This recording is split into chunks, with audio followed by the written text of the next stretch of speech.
החצר הזאת, בקיבוץ ניצנים ההיסטורי, נראית היום כמו גן אירועים. אבל לפני 70 שנה התחולל כאן אחד הקרבות המרים והעקובים מדם של מלחמת השחרור.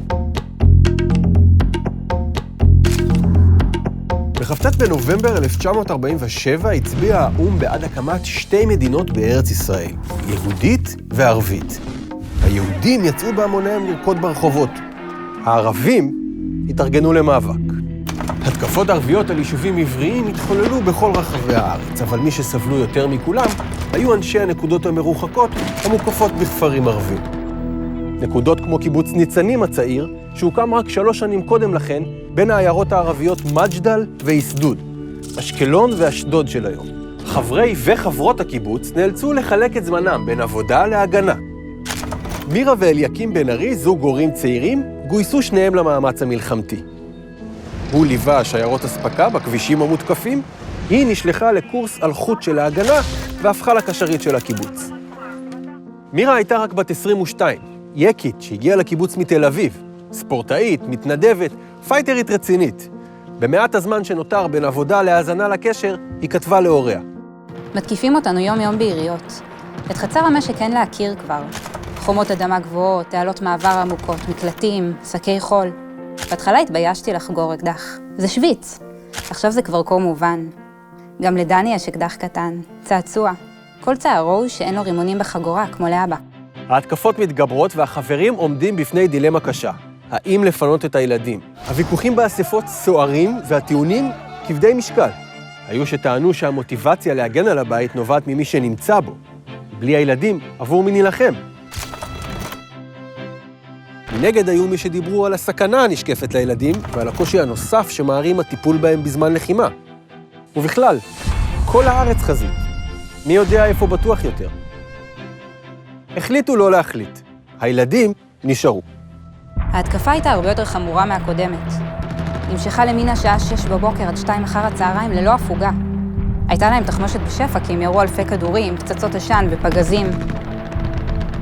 הילדים שהו לאורך כל היום וגם בלילה במקלט. ראיתי את דני רק בערב, ל5 דקות. יום אחרי שבן גוריון הכריז על הקמת המדינה, פלשו הצבאות הסדירים של מדינות ערב השכנות אל שטח מדינת ישראל. הסכנה הפכה מוחשית ומיידית, והפיקוד החליט לפנות את ילדי יישובי הנגב המבודדים. בליל ה-17 במאי התייצבו בחצר קיבוץ ניצנים לוחמים מחטיבת גבעתי למבצע תינוק. המשימה? לשאת על גבם את ילדי ניצנים למקום בטוח. כמו יתר האימהות במשק, גם מירה הכינה את בנה הקטן דני לפינוי. אבל שלא כמו האימהות האחרות, היא נשארה מאחור יחד עם חבריה הלוחמים שנזקקו לקשרית שלהם. בכיס המעיל של דני השאירה מכתב לבעלה שהיה במשימה מחוץ לקיבוץ. אני רק אכתוב כמה מילים, ואתה בטח תבין כי אני יכולה לכתוב. פשוט זה קצת קשה. יותר מקצת. כך עוד לא הרגשתי אף פעם, אבל אתגבר. בזמננו צריך להתגבר על הכל. אולי בעבור יכולתו של עמנו לסבול ולא לוותר, בגלל עקשנותו להחזיק מעמד על אף העובדה כי מעטים אנו, הרי בכל זאת נשיג את כל אשר מגיע לנו אחרי 2000 שנה. בשעה 10 בלילה יצאה השיירה לדרך. 8 קילומטרים עד באר טוביה. שם חיכו להם התושבים עם נר דולק בכל חלון. כל נר שקבע היה סימן לעוד ילד שהגיע לבית המארח. היה לי מאוד קשה כאשר פינו את הילדים. בכיתי בכי קורע לב, אבל לא יכולתי להשקיע בכך זמן רב, מכיוון שהייתי בקשר, עד שאחרון הילדים הגיע למקום מבטחים. אלפי ילדים ומבוגרים לא לוחמים פונו במסגרת מבצע תינוק מהיישובים המבודדים. קיבוץ ניצנים המשיך להילחם. ב7 ביוני הותקף הקיבוץ באש מטוסים, טנקים ולוחמים מצרים.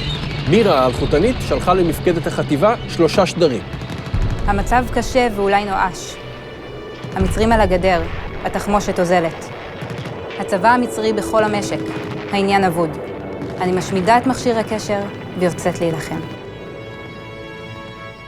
כשהמפקד שלה, אברהם שוורצנשטיין, יצא אל המצרים וגופייה לבנה בידו במטרה להיכנע ולהציל את הלוחמים האחרונים של ניצנים, מירה הייתה לידו.